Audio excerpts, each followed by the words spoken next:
अस्सलाम वालेकुम नाज़रीन, मेरा नाम है मोहम्मद इमरान मुजाहिद और आप यूट्यूब चैनल देख रहे हैं मेरी राय। आज जो मैंने टॉपिक आप लोगों के साथ गपशप के लिए इंतखाब जिसका किया है, ये बड़ा एक सादा सा ऐसा टॉपिक है जिसका ताल्लुक हम सब के साथ है और ये है जी कंज्यूमर्स बिहेवियर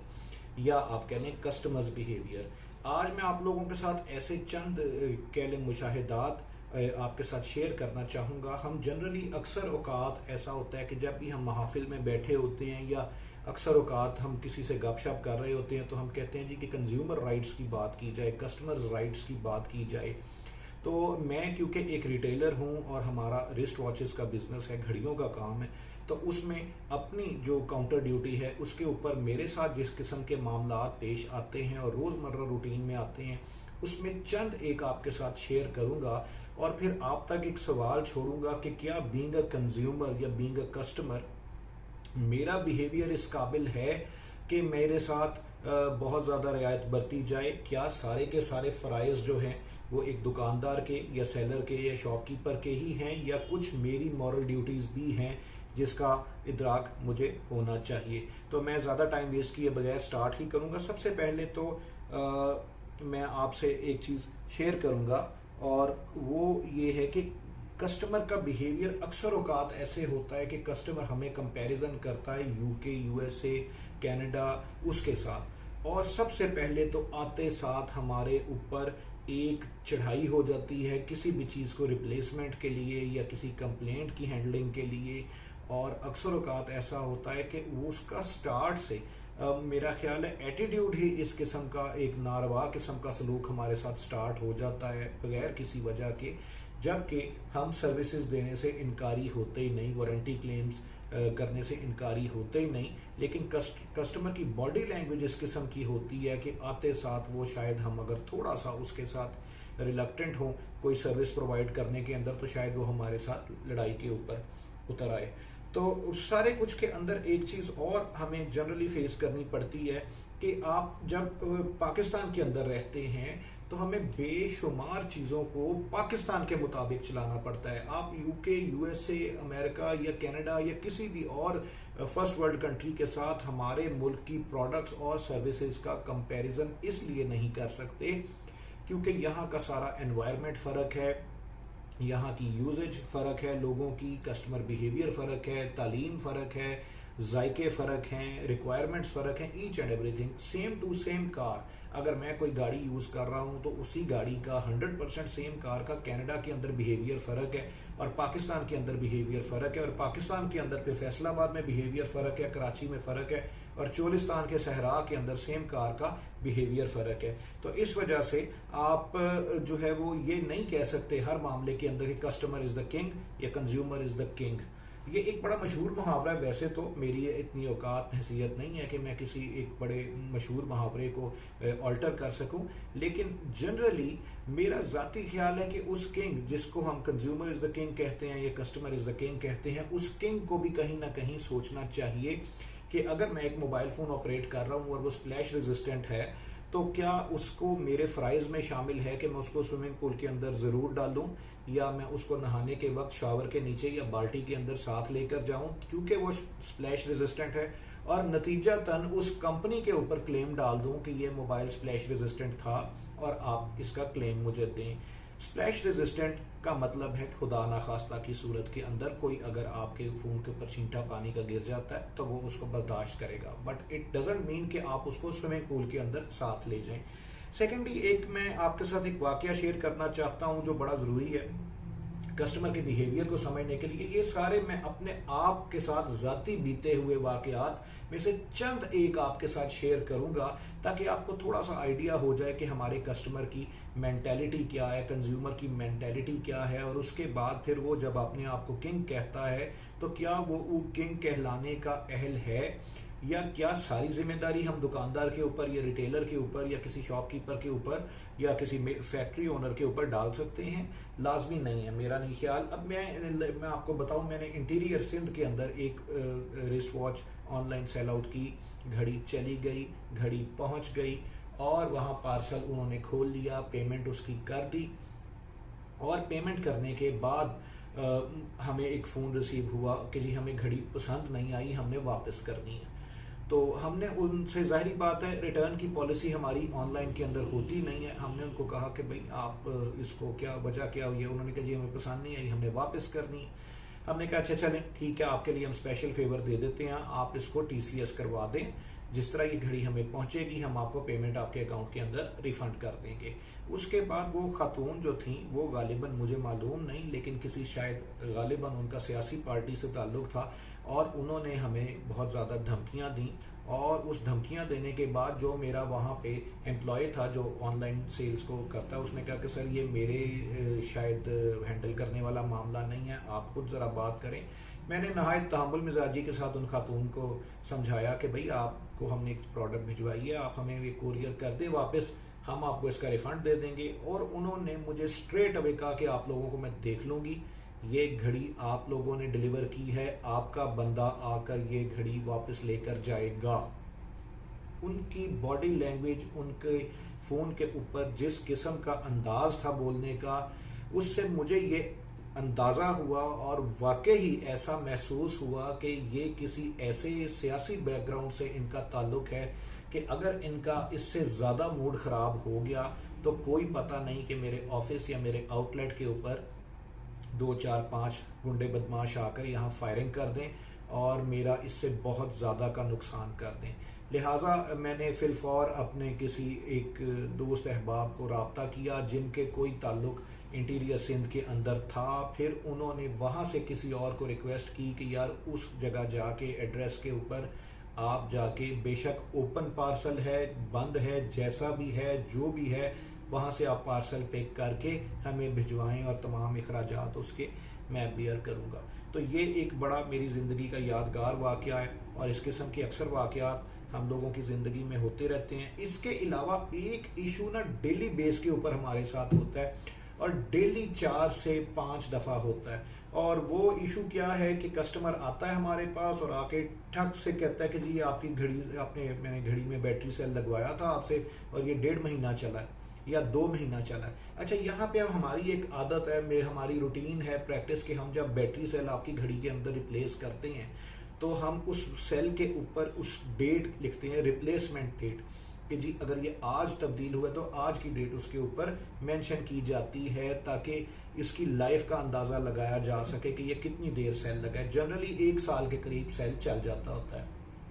और कुछ मशीनों के हिसाब से उसमें बैटरी सेल ज़्यादा भी चल जाता है, 1 साल से 1.5 साल भी चल जाता है, इवन 2 साल भी चल जाता है कुछ मशीनों के अंदर। अच्छा, अक्सर औकात ऐसा होता है, मतलब 3 से 4 केसेस डेली बेस के ऊपर जिसमें बड़ी एग्रेशन के साथ कस्टमर हमें कहता है कि जी ये सेल चला ही नहीं आपका, आपने 2 नंबर सेल दिया है। उसके बाद जब हम उस घड़ी को बैक को ओपन करते हैं और बैटरी के ऊपर डेट पढ़ते हैं तो किसी के ऊपर 2019 की निकलती है, किसी पे 2016 की निकलती है, किसी पे 2020 की निकलती है, किसी पे 2018 की निकलती है और किसी के अंदर ऐसा बैटरी सेल निकलता है जो रिप्लेस हुआ ही नहीं होता। यानी ओरिजिनल जो फिटिंग पीछे से होके आई होती है वही बैटरी सेल चल रहा होता है और कस्टमर हमारे पास आके एक ऐसी प्रेशर की फ़ज़ा क्रिएट करता है जिससे बकाया जो कस्टमर दीगर भी खड़े होते हैं उनको तासुर ऐसा जाता है कि शायद हम लोग कितने यहाँ पर जुल्म कर रहे हैं लोगों के साथ और पता नहीं किस कदर हम 2 नंबर लोग हैं जो सब लोगों के साथ करते हैं। जब इवेंचुअली उनको पता लगता है कि इसके ऊपर डेट मेंशन है तो फिर वो एक और ट्विस्ट लेते हैं और वो ये होता है कि ये तो जी मैन्युफैक्चरिंग डेट बैटरी की लिखी हुई है।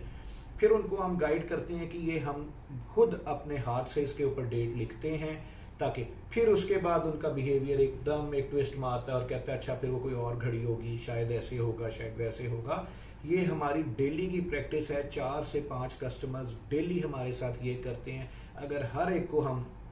उसकी जगह के ऊपर जाके उसी बिहेवियर के साथ डील करना शुरू कर दें तो मेरा ख्याल है यहाँ बहुत ज़्यादा बदमज़गी का एक हो जाएगा। अच्छा, इसी तरह मेरे पास एक फैमिली आई और वो जो उनके सरबराह थे साहब ने, उन्होंने आते साथ आके मेरे टेबल के ऊपर एक घड़ी रखी और उन्होंने कहा जी आपने हमें 2 नंबर घड़ी बेच दी है या ये कॉपी वॉच है जी। तो मैंने कहा सर इसको किस तरह आपको पता लगा कि ये कॉपी वॉच है, ये ओरिजिनल है, ये इसके कार्ड है, ये इसके साथ बॉक्स है, ये सारी ईच एंड एवरीथिंग। वो कहता जी साबित करें इसको कि ये ओरिजिनल है। फिर मैंने उनको ईच एंड एवरीथिंग एक करके बताया कि जी ये इसका नंबर इसके साथ टैली करें, ये नंबर इसके साथ टैली करें, ये मशीन नंबर इसके साथ टैली करें।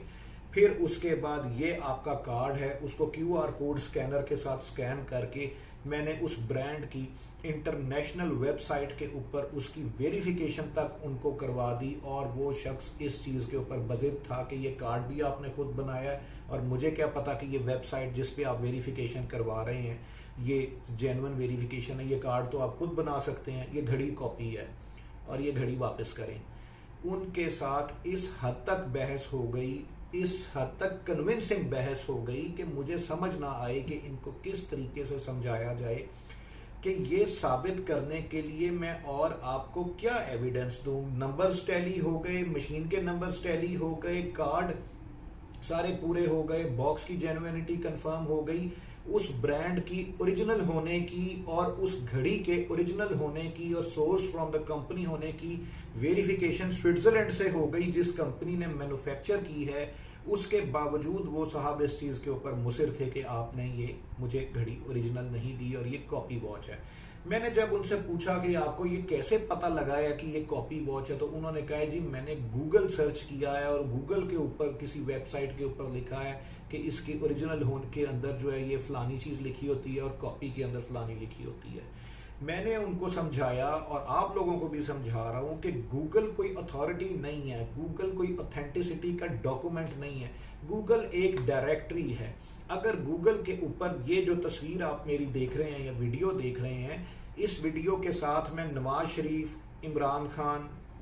अल्ताफ हुसैन, आसिफ अली जरदारी का टैग लगाकर इसको मैं अपलोड कर दूंगा, तो डेफिनेटली जब आप नवाज शरीफ, आसिफ अली जरदारी, इमरान खान और अल्ताफ हुसैन सर्च करेंगे तो ऑब्वियसली मेरी तस्वीर सामने आ जाएगी। इसका कतअन ये मतलब नहीं है कि ये जो आपके सामने मैं बैठा हूं ये नवाज शरीफ है, या आसिफ अली जरदारी है, या इमरान खान है, या अल्ताफ हुसैन है। तो ये सारी चीजें बड़ी मैटर करती है। Google is just a directory. और वो साहब ने मुझे फिर कोई XYZ थर्ड क्लास किस्म की कोई वेबसाइट दिखाई जिसमें किसी मेरे जैसे ला इल्म आदमी ने कोई अपनी थर्ड ग्रेड किस्म की इंफॉर्मेशन शेयर की हुई थी, और वो उसकी बेस के ऊपर ओरिजिनल कंपनी की वेबसाइट को और हम लोगों को चैलेंज कर रहा था कि आपकी प्रोडक्ट असली नहीं है। वो प्रोडक्ट मैं 100% ओरिजिनल कंपनी की वेबसाइट से उसको वेरीफाई करके दे रहा हूँ और उसको मानने को तैयार नहीं था, और अपनी किसी थर्ड ग्रेड वेबसाइट को वो कह रहा था कि ये ऑथेंटिक सोर्स है जिसका कोई माई बाप या माँ बाप था ही नहीं जिस वेबसाइट का। तो उनको फिर बिल आखिर मैंने कंपनी के हेड ऑफिस का नंबर दिया, उसका एड्रेस दिया, मैंने उनको बोला कि ये घड़ी आप ले जाएं, ये इंपोर्टर हैं, ये ऑफिशियल इसके डिस्ट्रीब्यूटर हैं, वहां जाकर आप चेक करवाएं। अगर वो कह देते हैं आप उनसे रिटर्न लिखवा के लाएं कि ये घड़ी कॉपी है, मैं आपको 100% पेमेंट रिफंड कर दूंगा। बड़ी मुश्किल से उनके साथ वो मामला सेटल हुआ। इसी तरह एक और मेरे साथ वाकया हुआ। वो केस ये हुआ कि कोई फैमिली जो कि एक रीजनल मॉडल था किसी ब्रांड का, आपको ये भी मैं बता दूं घड़ियों के मुख्तलिफ मॉडल्स होते हैं, तो उसमें कुछ मॉडल्स होते हैं रीजनल, लाइक अगर वो USA अमेरिका के लिए बना है तो वो मुमकिन है पाकिस्तान के लिए ना आए, या इसी तरह वो यूरोप के लिए बना है तो पाकिस्तान के लिए ना आए, इसी तरह UAE पाकिस्तान के लिए बना है तो वो यहाँ से यूरोप और अमेरिका वाली साइड के ऊपर वो मॉडल ना जाए बल्कि वो इस जोन के अंदर रहे। तो इस किस्म जो लोग इस चीज को समझते हैं, गाड़ियां जिस तरह यारिस है वो आपको जापान में और शक्ल की नजर आती है और पाकिस्तान में और शक्ल की नजर आती है, इसी तरह टोयोटा करोला के मॉडल दुबई वाली साइड पे जरा फर्क चल रहे होते हैं और पाकिस्तान के अंदर उसकी फर्क शेप चल रही होती है। ये उसी किस्म का सीन होता है। मैंने एक कस्टमर किसी को घड़ी सेल आउट की और वो घड़ी लेकर उन्होंने गिफ्ट कर दी अपने दामाद को, और वो थे UK के नेशनल। और वहां से फिर कुछ अरसे के बाद वो फैमिली मेरे पास आई कि जी आपकी घड़ी ओरिजिनल नहीं है। मैंने कहा जी किस तरीके से ओरिजिनल नहीं है। उन्होंने फिर सेम स्टोरी वही उनके साथ चली, उनको कार्ड वेरिफिकेशन करवाया, ऑनलाइन वेरिफिकेशन करवाई। उसके बाद मैंने खुद पर्सनल नंबर से UK उनके दामाद को फोन किया और उनके दामाद ने मेरी ठीक ठाक इंसल्ट की, और इंसल्ट करने के बाद कहा कि जी मैंने किसी XYZ थर्ड क्लास शॉप को ये चेक करवाई है। उसने तो नहीं कहा, ऑब्वियसली मैंने ये बताया, वो मतलब मैं आपको बता रहा हूँ, और उन्होंने कहा कि जी ये कॉपी वॉच है, ये ओरिजिनल नहीं है। उसकी कोई ऑथेंटिसिटी दुकान की नहीं थी, वो डीलर नहीं था, वो उस ब्रांड को जानता नहीं था, उसकी कोई ऐसी उसकी मार्केट के अंदर ऐसी उसकी पोजीशन नहीं थी। फिर मैंने उनको कहा कि जी आप मुझे अपना नंबर दें, मैं आपको टोटल इसके ऑथोराइज्ड डीलर्स की आपको लिस्ट भेजता हूं जो UK के अंदर मौजूद हैं। आप उनमें से जाके किसी को भी तमाम लवाजमात के साथ, कार्ड्स के साथ ये घड़ी अपना चेक करवाएं, और वो अगर आपको कोई इशू करते हैं तो मैं यहाँ पर आपको बैकअप देने के लिए या रिफंड करने के लिए हाजिर हूँ। ये घड़ी रीजनल मॉडल है, ये वहाँ की मार्केट में आई ही नहीं, और जिस बंदे को आपने दिखाई है उसको इस घड़ी का नॉलेज ही नहीं होगा। इस वजह से उसने आपको ये कहा। क्या आपने किसी ऑथेंटिक वॉच शॉप को दिखाई? उसने आगे से मुझे जवाब दिया कि जी ये मैंने किसी कॉर्नर शॉप को फलाने को दिखाई है, और आप ऐसे हैं, और आप लोगों को धोखा दे रहे हैं, और ये कर रहे हैं और वो कर रहे हैं। बगैर किसी एविडेंस के, बगैर किसी ऑथेंटिक प्रूफ के उसने मेरी फुल रगड़ाई कर दी। और जाहिर बात है हम मजबूर हैं, क्योंकि consumer is the king, customer is the king. फिर बहुत सारे पढ़े लिखे दानिश्वर हमें गिला करते हैं कि जी आप लोगों को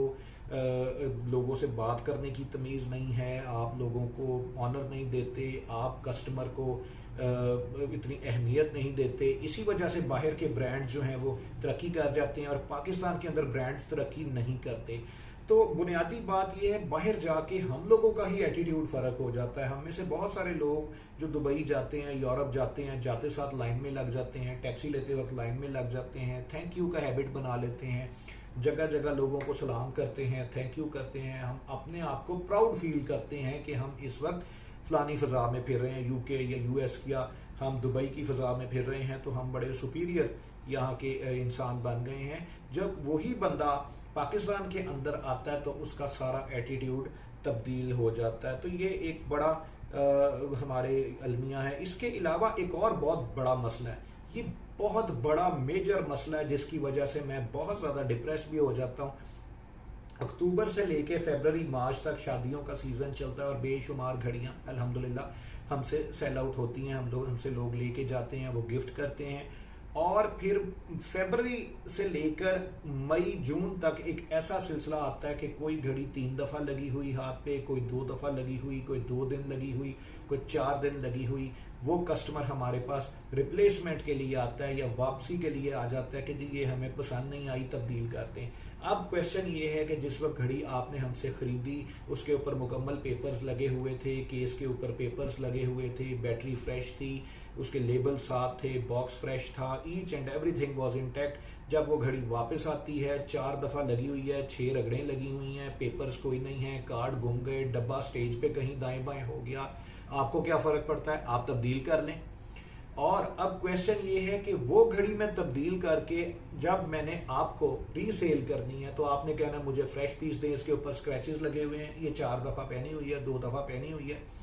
कस्टमर को ये चीज़ आज तक समझाने से हम कासिर हैं कि जो शादी पे पहना गया लहंगा है या शेरवानी है वो वंस एंड फॉर ऑल है। आप घड़ी लें, ज़रूर लें, उसको एंजॉय करें, गिफ्ट किया है किसी ने आपको, आप उसको पहने, अपनी मर्जी से आपने जो लेना है वो लें। या अगर आप रिप्लेसमेंट चाहते हैं या रिफंड चाहते हैं तो 100% जिस तरह प्रोडक्ट आपको गई है उसी तरीके से आप उसको वापस लेकर आएं, और हम हाजिर हैं आपकी खिदमत के लिए। वैसे भी ये सुन्नत तरीका है कि आप खरीदा हुआ माल वापस भी करें और तब्दील भी करें, लेकिन कम अज कम वो माल जिस तरीके से गया है उसी तरीके से वापस भी तो आए। जनरली क्या होता है कि स्टेज की रस्म लोग भुगता लेते हैं, उसके बाद वो घड़ी वलीमे वाले दिन इस्तेमाल होती है, फिर उसके बाद शादी के बाद वाले खाने के ऊपर इस्तेमाल होती है, और फिर उसके बाद अक्सर औकात जब आप बाय हनीमून के लिए चले जाते हैं या सैर सपाटे के लिए चले जाते हैं तब भी वो घड़ी इस्तेमाल होती है। और उसके बाद वापस आने के बाद वो साहब कहते हैं कि ये मुझे पसंद नहीं आई, इसको आप तब्दील कर दें,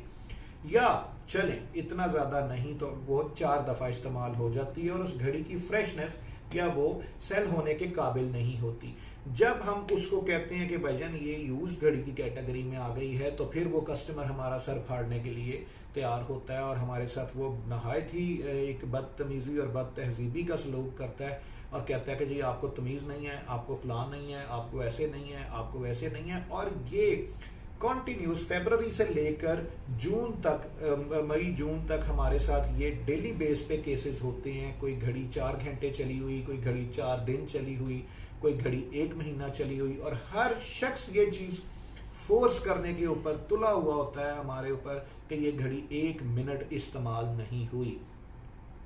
जबकि वो घड़ी हमें बजाते खुद, क्योंकि हमारा प्रोफेशन है, हमें मालूम, घड़ी खुद बता देती है कि उसको कितनी देर इस्तेमाल हुई है, इससे शादी की रस्म हुई है, ये हुआ है, वो हुआ है। अच्छा, इसके अलावा एक और है हमारे माशरे के अंदर सीन। अक्सर औकात लोग हमसे घड़ी लेकर जाते हैं और उसके बाद किसी न किसी हादसे में, वाक़े में, लड़ाई झगड़े में ग्लास ब्रेक हो गया या घड़ी डैमेज हो गई, रगड़ लग गई, फलां हो गया, ये हो गया। कितने का ग्लास होगा, जितने का भी होगा, थोड़ा बहुत उसका जो भी नुकसान हो गया घड़ी का, हमारे पास आते हैं और आके कहते हैं जी ये घड़ी दी आपने इस तरीके से। अब सोचने की बात यह है कि आप जब फालसा भी खरीद रहे होते हैं, आप आम खरीद रहे होते हैं, आप सब्जी खरीद रहे होते हैं, तो आप चेक करके ले रहे होते हैं कि ये ठीक है, खराब तो नहीं है। ये किस तरीके से मुमकिन है कि एक ऐसी चीज जिसके ऊपर आप हजारों रुपए स्पेंड कर रहे हैं, आप देखे बगैर हमसे बाय कर लें और हम आपको देखे बगैर दे दें, और फिर वो 6 या 10 या 15 कैमरास की नजर से गुजर रही है वो प्रोडक्ट, और 6 या 10 या 15 या 20 बंदों की नज़र से वो चीज़ गुजर रही है, और उसके बाद पता नहीं लगा कि वो घड़ी उसका शीशा किस तरीके से टूटा, उसके ऊपर स्क्रैचेस किस तरीके से आए, और वो घड़ी चली गई। और 15 दिन के बाद कस्टमर वो अचानक आया और उसने कहा जी मैंने आज निकाली है और इसका ग्लास ब्रेक हुआ हुआ था, मुझे घड़ी रिप्लेस करके दें। जब उस घड़ी को देखा तो उस पर स्क्रैचेस भी लगे हुए हैं, कोई एक्सीडेंटल रगड़ भी लगी हुई है, जिससे साफ पता लग रहा है कि इस घड़ी के साथ कोई हादसा हुआ है। और वो कस्टमर कह रहा है नहीं मैं झूठ बोल रहा हूँ। एक बड़ा कॉमन सा हमारा जवाब है कि कोई शख्स को मैं अगर कोई बात पूछूं तो कहता जी मैं झूठ बोल रहा हूँ।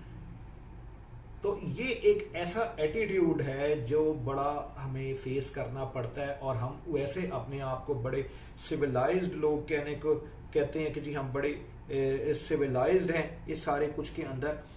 इसके अलावा एक क्वेश्चन और है, ये अभी तो ये जो जिस तरह मैंने आपको बोला कि जी गिफ्टेड घड़ियां जो हैं वो लोग वापस रिप्लेसमेंट के लिए आ जाते हैं या वापस करने के लिए भी इवन आ जाते हैं कि जी हमें चाहिए ही नहीं, हमें पसंद ही नहीं। तो भाईजान पहले आपने 10 दफा क्यों पहनी? लेट सपोज मैं आपसे एक मिसाल दूं कि मैंने शादी की शेरवानी बनवाई या लहंगा सिलवाया किसी खातून ने, उसने पहना शादी के ऊपर, उसके बाद उसे 15 दिन बाद ख्याल जी शादी के लिए लहंगा बनवाया और उसे 15 दिन बाद ख्याल आया कि, और वो शॉपकीपर के पास गई और उसने बोला कि ये आप वापस रख लें। क्या वो शॉपकीपर वापस रखेगा? जी नहीं, सवाल ही पैदा नहीं होता। कभी भी वो शॉपकीपर वो शेरवानी या लहंगा वापस नहीं रखेगा। सिमिलर मैनर के अंदर एक फ्रेश प्रोडक्ट जब आपको जाती है वो 4 या 6 या 5 दफा इस्तेमाल करने के बाद वापस करने की गुंजाइश ही नहीं होती, किसी सूरत भी वापस करने की गुंजाइश नहीं होती, स्पेशली जब वो प्रोडक्ट इस्तेमाल हो जाए। जनरली जो इस्तेमाल शुदा रिस्ट वॉचेस होती हैं, मैं अपनी फील्ड की अगर बात करूं, उनके अंदर डेप्रिसिएशन बहुत ज़्यादा हो जाती है। सर्टेन टाइम्स अप टू 50% तक डेप्रिसिएशन हो जाती है, क्योंकि जब जिस भी कस्टमर को वो हमने रीसेल करनी है उसने वो सेकंड हैंड प्रोडक्ट के तौर पे बाय करनी है और हमने भी सेकंड हैंड प्रोडक्ट के तौर पे सेल आउट करनी है। तो लेट सपोज वो लाख रुपए वाली प्रोडक्ट है तो कई दफ़ा 50,000 रुपए तक भी उसकी वैल्यू आ जाती है। अच्छा, जब कस्टमर को वो आप ऑफर करते हैं कि जी ये अब सेकंड हैंड के अंदर जाएगी, तो फिर एक नई बहस का आगाज हो जाता है कि जी आप इसको पेपर लगा के बेच दें, आप इसको बफ लगा कर बेच दें। यानी एक दफा फिर वो हमारे ऊपर ही वो बर्डन डालने को तैयार होते हैं और हमारे कंधे के ऊपर रख के वो गैर इखलाकी काम करना चाह रहे होते हैं, बजाय कि अपना एहसास जिम्मेदारी करने के, ये देखने के कि हमें ये काम नहीं करना चाहिए था, फिर एक दफा वो हमें ही मूर्त इल्जाम ठहरा रहे होते हैं। अच्छा, इसके अलावा एक चीज़ है, हर प्रोडक्ट की ना एक होती है, एक तरीका कार होता है। अगर आप प्रॉपर्टी लेते देते हैं तो उसका एक असूल ज़ाब्ता फ़र्क होता है, घड़ी का फ़र्क होता है, फैब्रिक का फ़र्क होता है, खाने पीने की अशिया का फ़र्क होता है। लेट सपोज अगर आप एक पैक प्रोडक्ट लेकर गए हैं उसको आप तब्दील करना चाहें तो शायद किसी दुकानदार को कोई एतराज़ ना हो, लेकिन अगर वही पैकेट आप रैपर बिस्किट का खोल के उसके पास ले जाएं और उसको कहें कि इसको वापस कर दो, हमने इसको खाया नहीं अभी तक, बेशक 100% बिस्किट उसी तरीके से इंटैक्ट हो, अंदर मौजूद हो, हर चीज़ वैसे की वैसे ही हो, लेकिन रैपर खुलने के बाद वो रीसेलेबल नहीं है, तो इस चीज़ को कस्टमर समझने से इनकारी है और फिर वो ये रिक्वायर करता है कि हमें किंग समझा जाए, जिस तरह के कहा जाता है कि कंज्यूमर इज़ द किंग। अच्छा, इसके अलावा जो है वो हमारे एक अजीज़ थे, मैं अब उनका किसी को नाम नहीं लेता,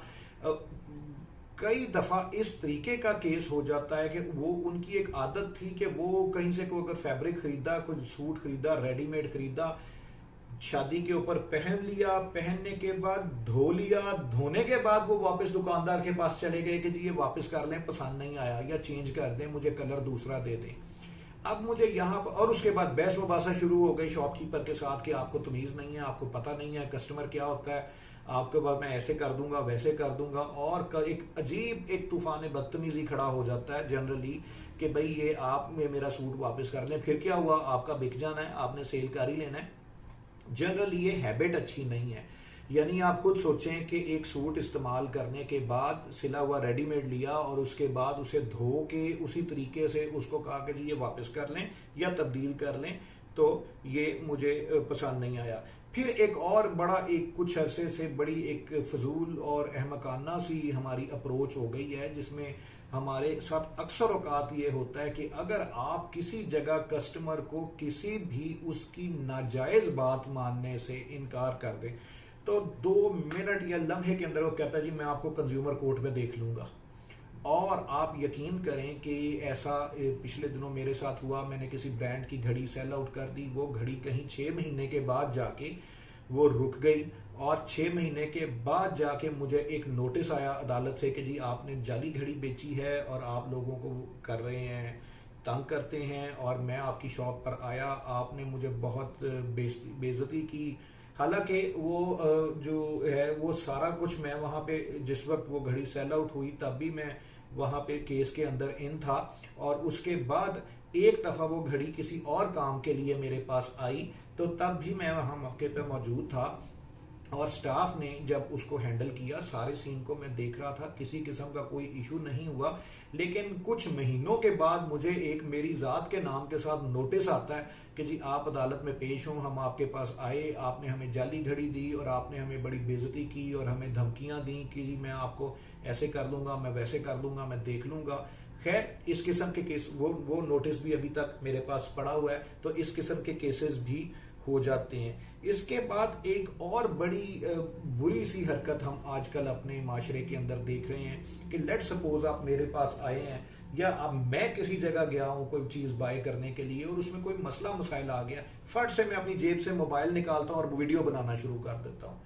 अभी चीज डिसाइड नहीं हुई, प्रॉब्लम डिसाइड नहीं हुआ, मसले में कोई ऐसा हर्डल आया नहीं है, लेकिन मैंने वीडियो पहले बनानी शुरू कर दी कि मैं इसको फेसबुक के ऊपर लॉन्च करके और वायरल हो जाऊं और मेरी पूरी दुनिया के अंदर ये वीडियो चली जाए और उसके ऊपर सरकार एक्शन ले ले। सर सबसे पहले हम अपने आप को तो दुरुस्त करें। हाँ, दुकानदार बिल्कुल हो सकता है बुरा हो, मैंने हो सकता है कोई एटीट्यूड अच्छा ना दिखाया हो, मैंने हो सकता है कि कस्टमर के साथ कोऑपरेट ना किया हो, लेकिन ये फट से कैमरा निकाल के कोई हम किसी ऐसी जगह नहीं खड़े जहां पर सेम कैमरा, लेट सपोज अगर वहां से शॉपकीपर निकाल दे तो उस वक्त आपकी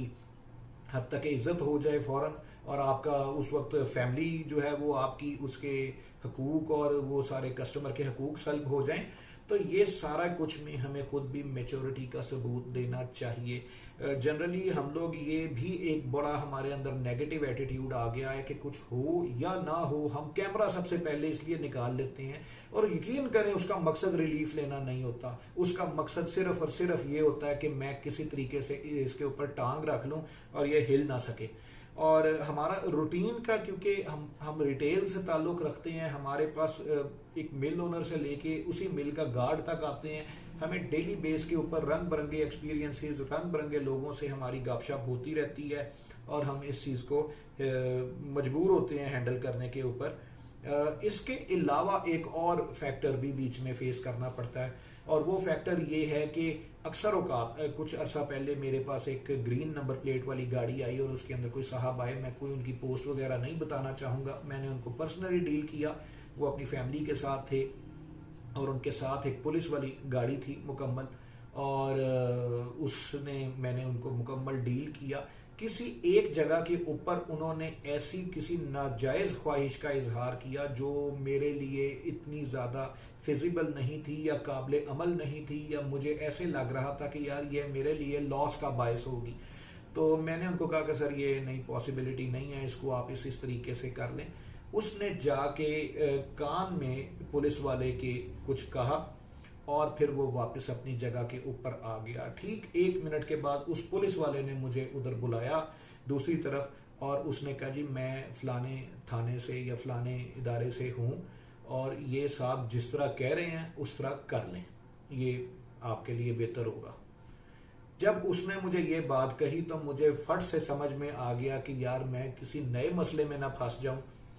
लिहाजा ये थोड़ा नुकसान मेरे लिए शायद ज़्यादा काबिले कबूल हो इससे ज़्यादा कि मैं इससे किसी ज़्यादा बड़ी मुश्किल में फंस जाऊं, क्योंकि पाकिस्तान के माहौल में रहते हुए बहुत सारे मैटर्स आपके बिला वजह आपके गले पड़ जाते हैं। लिहाजा मैंने वहाँ पे थोड़े मामले को बर्दाश्त कर लेने को ज़्यादा अपनी अमान समझा, चे जाए कि मैं इससे बहुत ज़्यादा किसी नए मसले में फंस जाता। तो ये भी एक सरकारी, हमारे कई सारे मामलात ऐसे होते हैं जिसमें हमें ब्लैकमेलिंग बर्दाश्त करनी पड़ती है। इसके अलावा आ गया जी क्रेडिट कार्ड और बैंक्स का सिस्टम। इसमें आप देखें अक्सर औकात जो बैंक्स हम जिन्होंने लोगों ने ट्रेडर्स ने क्रेडिट कार्ड मशीन्स रखी हुई हैं, तो आपको मैं एक चीज़ बता दूं, जब भी कोई शख्स क्रेडिट कार्ड यूज करता है और वो अगर हमारे साथ फ्रॉड कर दे तो बैंक हमेशा कंज्यूमर को या कस्टमर को सपोर्ट करती है, और बैंक का कस्टमर वो है,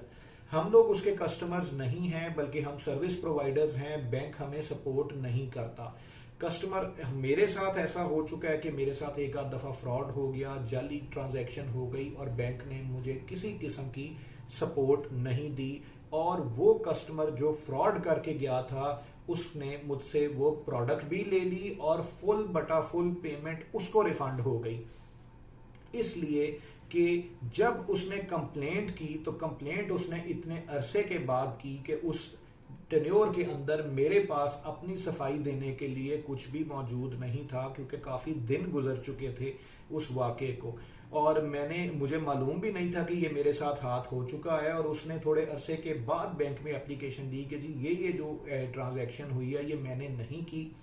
और ये जाली ट्रांजैक्शन है और ये सिग्नेचर मेरे नहीं हैं और ये सारा कुछ एंड दिस एंड दैट। और उस सारे कुछ के अंदर बैंक ने भी मुकम्मल सपोर्ट उस कस्टमर को दी, और उसके बाद कोई एक आधा वकील या शायद पुलिस वाला भी उसके साथ था, और ये एक पूरा सिस्टम के तहत उन्होंने मुझसे वो मेरी प्रोडक्ट भी बाय कर ली और इवेंचुअली अपनी पेमेंट भी टोटल की टोटल रिफंड करवा ली। क्योंकि वो वाकया इतनी देर बाद हुआ, यानी काफी दिन बाद हुआ, तो मेरे पास सीसीटीवी का रिकॉर्ड भी मौजूद नहीं था और मेरी किसी जुबानी या रिटर्न एप्लीकेशन के ऊपर मुझे बैंक ने किसी किस्म का रिलीफ नहीं देना था, लिहाजा वो भी एक टोटल लॉस हो गया। तो यहाँ पर once again consumer is the king जब हम कहते हैं तो लाजमी नहीं है कि हर दफा शॉपकीपर ही जो है वो एक पार्टी ऐसी हो कि जो कसूरवार हो। हमारे अपने बिहेवियर बीइंग अ कंज्यूमर वो बहुत ज़्यादा उसमें ज़रूरत है। इसके अलावा एक और चीज़ है कि हम लोग आजकल एक नया ट्रेंड आया, आपने देखा होगा, रेस्टोरेंट्स में जाते हैं और वहाँ पे स्पेशली, मैं किसी को पर्सनली नहीं कहता, लेकिन ख़वातीन अक्सर ऐसा करती हैं या फैमिलीज ऐसा करती हैं कि वो खाना खाने के बाद अपने पर्स में से या किसी पैकेट में से एक मक्खी निकाल के उस खाने में डालती हैं या मच्छर निकाल के डालती हैं या कीड़ा मकोड़ा उस खाने में डालती हैं, और उसके बाद एक तूफान बदतमीजी पूरे रेस्टोरेंट के अंदर मच जाता है। 100 लोग वहाँ दूसरे खाना खा रहे हैं और ये शोर कर रहे हैं कि जी ये किस तरह का खाना है, आपको तमीज़ नहीं है, आपने सफाई नहीं मेंटेन की हुई, आपने ये नहीं किया, आपने वो नहीं किया। और उसके बाद उनकी ख्वाहिश ये होती है कि या तो उनको कोई ना कोई मील एक्स्ट्रा मिल जाए या टोटल 100% रिफंड लेके वो फ्री ऑफ कॉस्ट खाना खाकर वहां से चले जाएं। ऐसी वीडियोस आपने अक्सर औकात देखी हैं, लेकिन क्या करें, consumer is the king, customer is the king. इस सारे कुछ के अलावा एक और चीज है कि बेशुमार लोग हैं जो बड़े अरसे से काम कर रहे हैं। मैं इस सारे कुछ के अंदर एक छोटा सा पार्टिकल के तौर के ऊपर अपने आप को भी बीच में इंक्लूड करूंगा कि मैं शायद अब तक लाखों रुपए की फ्री ऑफ चार्ज सर्विसेज अपने कस्टमर्स को प्रोवाइड कर चुका हूं जब से मैं बिजनेस के अंदर हूं। जी हाँ, लाखों रुपए की फ्री ऑफ चार्ज सर्विसेज, जिसको बेशुमार लोग एक्नॉलेज भी करते हैं और कई लोग इस चीज का थैंक यू भी शुक्रिया भी अदा करते हैं कि जी जब हम आते हैं आप इन कामों के पैसे नहीं लेते। लेकिन एक बहुत बड़ी आवाम है जो आज भी हमसे नाखुश है, और वो क्यों नाखुश है, क्योंकि वो कोई ना कोई ऐसी चीज डिमांड कर रही है जिससे हमें सरीहन लॉस हो। वहां तक तो हम जरूर जा सकते हैं जहां थोड़ा बहुत अकोमोडेशन आ जाए और थोड़ा सा कस्टमर भी हमारे साथ ताउन करे और हम भी अकोमोडेशन करें, और हमें पूरी खुशी होती है इस चीज के ऊपर कि हमारा कस्टमर अगर सेटिस्फाइड है तो हम उसके साथ ताउन करें। लेकिन क्या कस्टमर का बिहेवियर, कंज्यूमर का बिहेवियर इस काबिल है कि उसके साथ ताउन उस तरीके से किया जाए जिस तरीके से वो एक्सपेक्ट कर रहा है, नाजायज, गैर कानूनी, गैर इखलाकी हद तक जाकर। तो ये सारी चीजें बड़ी देखने वाली हैं। ये चंद पॉइंट्स हैं जो मैंने ऐसे ही बाय द वे मेरे माइंड में आए और मैंने कहा आपके साथ शेयर करूं और आपको ये बताऊं कि अक्सर औकात हम लोग सिर्फ और सिर्फ ब्रांड्स पर गिला करते हैं, बेकरीज पर गिला करते हैं, हम फैब्रिक वाले इदारों के ऊपर गिला करते हैं, हम घड़ियों वालों पे गिला करते हैं, हम गाड़ियों वालों पे गिला करते हैं कि जी इसको ऐसे हो गया, इसको वैसे हो गया। डेफिनेटली जहां पे इतनी सारी लेबर काम कर रही होती है, लंबी चौड़ी मैनेजमेंट होती है, कहीं तालीम होती है, कहीं तालीम के बगैर वाला स्टाफ होता है, कहीं टाई वाला स्टाफ होता है और कहीं बगैर टाई के एक स्वीपर काम कर रहा होता है, कहीं ना कहीं ह्यूमन एरर की गुंजाइश बहरहाल जरूर रहती है। यहां पर मैं एक पॉइंट अभी अभी मेरे जहन में आया है। हमारी एक नई पौध आई है और बड़ी तेजी से वो आई है जिसको हम आईटी वाली पौध कहते हैं। ये मैं किसी को स्पेसिफिक बदतारीफी के जुमरे में बात नहीं कर रहा। वो तमाम लोग जो मेरे जैसे हैं, जो फिजिकल लेवल पे कस्टमर से डील करते हैं, वो होलसेलर्स हैं, रिटेलर्स हैं, मैन्युफैक्चरर्स हैं, उनका फिजिकल इंटरेक्शन होता है कस्टमर के साथ। उनको बेशुमार किस्म के उतार चढ़ाव, प्लस माइनस, लेफ्ट राइट की उनको इस चीज की तहजीब होती है कि भाई मैंने यहाँ तक जाना है और इससे आगे नहीं जाना, यहाँ अकोमोडेशन करनी है, इनको सलाम करना है, बिठाना है, किस तरह प्रोटोकॉल देना है। हम लोग बहुत सारी चीजों में से गुजर के यहाँ तक आए होते हैं। लेकिन जो जनरली अभी की अवाम है, बेशुमार अवाम जो ऑनलाइन टाइप है और आईटी टाइप है, ये सारा इनका एटीट्यूड मशीनों के साथ सेटल होता है। कंप्यूटर के ऊपर ये बटन दबाया और ठक करके जवाब आ गया, ये मोबाइल के ऊपर एप्लीकेशन ऑन की और ठक करके ये प्रिंट आउट आ गया, इस मशीन को ये कमांड दी और ये रिजल्ट आ गया। नतीजतन ये जब मार्केट के अंदर निकलते हैं कंज्यूमर बन के, फिर वो बेकरी पे जाएं, किसी रिटेल शॉप पे जाएं, फैब्रिक शॉप पे जाएं, ये हर चीज को एक मशीनी तौर के ऊपर देखना चाहते हैं और हर चीज को इस तरीके से हैंडल करना चाहते हैं कि ये मैं बटन दबाऊं और उसका ये जवाब निकल आए, ये बटन दबाऊं और ये जवाब निकल आए। क्योंकि आपको पता है कि कंप्यूटर जो है इसका अपना माइंड होता नहीं है, इसको आपने जो कमांड देनी है इसने वो एक्शन परफॉर्म कर देना है। सिमिलरली ये एक बहुत बड़ी तादाद जो ऑनलाइन टाइप है हमारे माशरे के अंदर जिसका इनपुट हुआ है, इसकी वो सीजनिंग नहीं हुई, वो प्रोसेसिंग नहीं हुई एटीट्यूड की मार्केट में निकलने के बाद। लिहाजा ये हर जगह पर जाके बटन दबाकर वो काम करना चाहते हैं जो इनके माइंड के अंदर आ रहा है। तो ये भी हमारे लिए आगे आने वाले दौर में एक नया चैलेंज बनकर सामने आ रहा है तेजी के साथ। तो उम्मीद है आज की वीडियो आपको पसंद आई होगी। जरा हार्ड सी वीडियो थी, जरा टफ सी वीडियो थी, लेकिन यकीन करें ये जितने एक्सपीरियंसेस हैं ये सारी मेरी ज़ात से रिलेटेड और मेरे अपने ऊपर गुजरे या मेरे नॉलेज में आए हुए हैं। तो इस सारे कुछ के अंदर सिर्फ मकसद ये है कि हम being a consumer, being a customer, अपने एटीट्यूड को भी देखें और फिर किसी दूसरे के ऊपर एतराज उठाएं। आपके कीमती वक्त देने का शुक्रिया। अल्लाह हाफिज।